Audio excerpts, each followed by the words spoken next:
Hey guys, welcome to linguamarina. We are approaching 900,000 followers, so if you just clicked this video and you're not yet subscribed, subscribe to this channel. And now I'm gonna talk about your top mistakes in written English. How do I know that they are the most common? We have a company called Fluent.express where you submit your text in English and a native speaker instantly corrects it.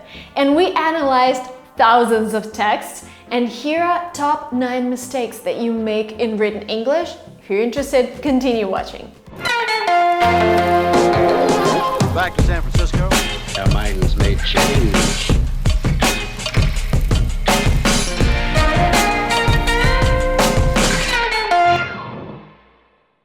Mistake number 1, articles.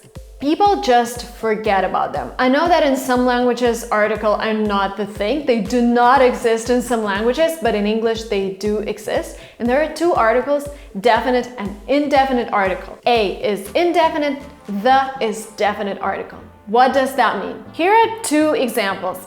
Example number 1, I went to the zoo and I saw an elephant.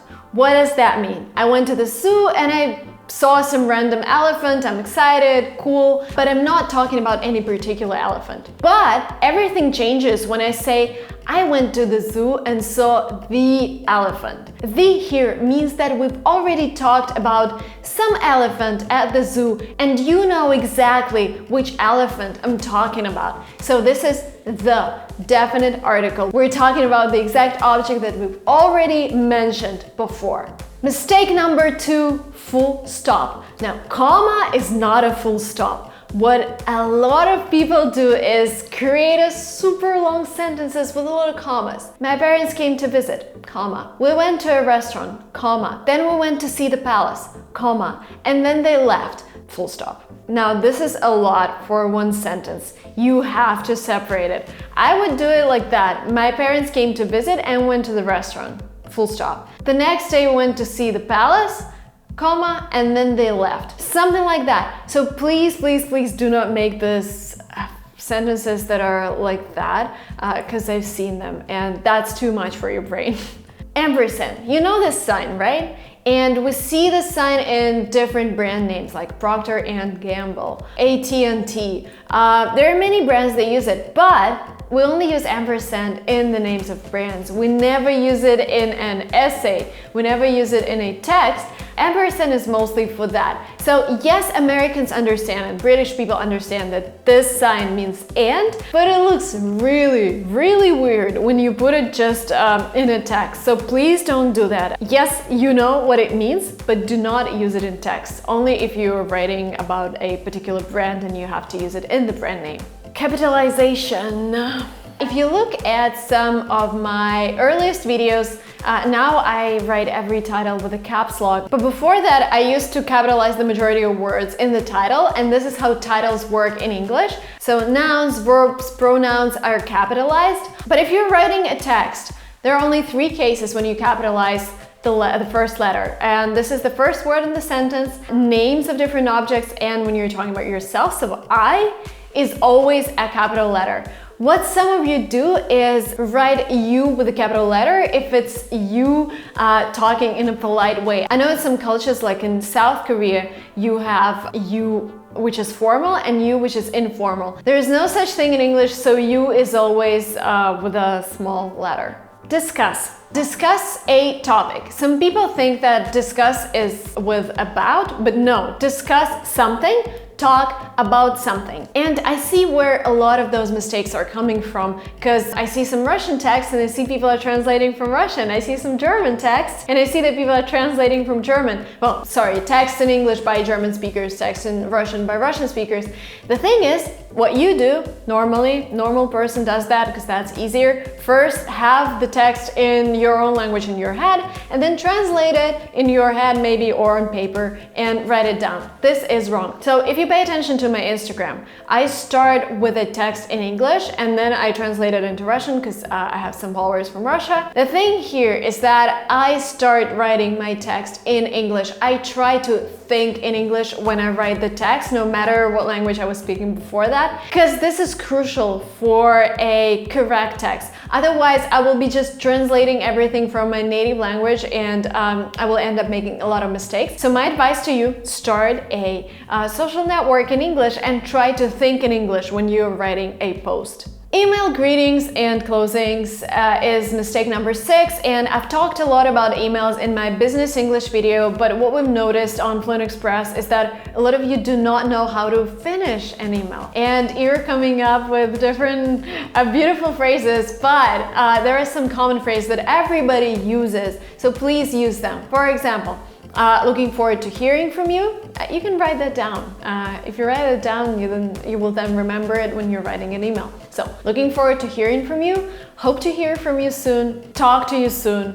That's it. Like there are some other phrases, but these are the most commonly used. So please use them. Don't come up with phrases. Again, these are phrases that you're probably taking from your own language, translating into English. Don't do that. There are some standard rules that you can follow. They make life easier. My dear Indian friends, this is your mistake. A lot of dots. Can you please help me?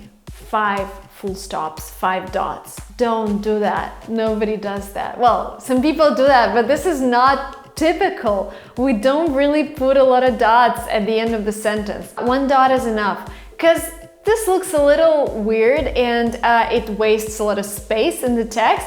I've even seen essays to the university, like university application essays with a lot of commas at the end of the sentence. I'm dreaming of becoming an entrepreneur. 5 dots. Maybe you're trying to sound more romantic, but this is not something you want to do in an application essay. So don't do that. Just 1 comma, just 1 full stop, that's it. You don't need any more. Only if you're writing a romantic poem, then you can do 3 dots in the end, but that's it. Realize the common mistake here is when people say, we came to realization of this project, so meaning that they carried out this project, they worked on this project, which is wrong. Realize is only when you understand something. I just realized I forgot my purse at home. I just understood that I forgot it. That's the only meaning of this word. That's it. If you're talking about ideas, if you're talking about projects, you carry out projects, you work on them. That's it. Oh, another thing that I wanted to add, smileys. Americans don't really use them. There are emojis, but I don't see Americans using them a lot, especially when you're texting friends. Just exclamation sign would be like the most popular sign that they're using. So it's okay to not use them. Some cultures might think you're impolite. I know in China you love to use emojis, and you think it's, well, Russians also think it's impolite when you're writing without emoji. In Western cultures, they're not that popular, so don't do that. And yeah, the last mistake, cooperation. Cooperation is when somebody tells you to cooperate, like police tells you, please cooperate. Tell us what we're asking you for, and then we'll give you something back. So this is not something when 2 companies work together. When 2 companies work together, or you want to work with a person, you collaborate. So you're asking for collaboration. Let's collaborate on this project. Cooperate only if you're talking to somebody who owes you something and you say you need to cooperate, you need to listen to what I tell you. That was it, guys. I have a present for you guys. I just recorded an intensive course. It's about tenses in English. It's very intensive. It's a class for every tense, and there are 12 tenses. Plus there would be a live stream, and I've recorded together with an ESL teacher, Venya Pak. He's also a blogger. And we decided to give first 3 courses out for free. So what you need to do in order to participate in this competition, first write down a comment below and let me know, what are you learning English for? Is it for work? Is it for admissions? Is it for school? And what is your current level? Maybe you're a beginner. You can just say beginner, intermediate, advanced. This will be really helpful. And number 2, please subscribe to Instagrams. LinguaTrip will be here, and linguamarina, which is my Instagram. And like any of the photos that you think has the most useful information below. And in a week, this is going to be October 1st, I'm gonna select randomly 3 winners from the comments below. Again, you need to comment below, you need to be subscribed to LinguaMarina and LinguaTrip, and we're gonna give you the intensive course. Don't forget to subscribe to this channel, like this video if you've enjoyed the content. I'm looking forward to hearing your comments, and if you think that you need to write more text in English, Fluent.express, we're gonna help you with that. I strongly advise you to start an Instagram in English. Helps so much with the written part. Thank you so much, and I'll see you in the next vlogs. Oh, by the way, please watch a vlog about business English phrases. Really helpful. And this video is also really helpful. See you. Bye.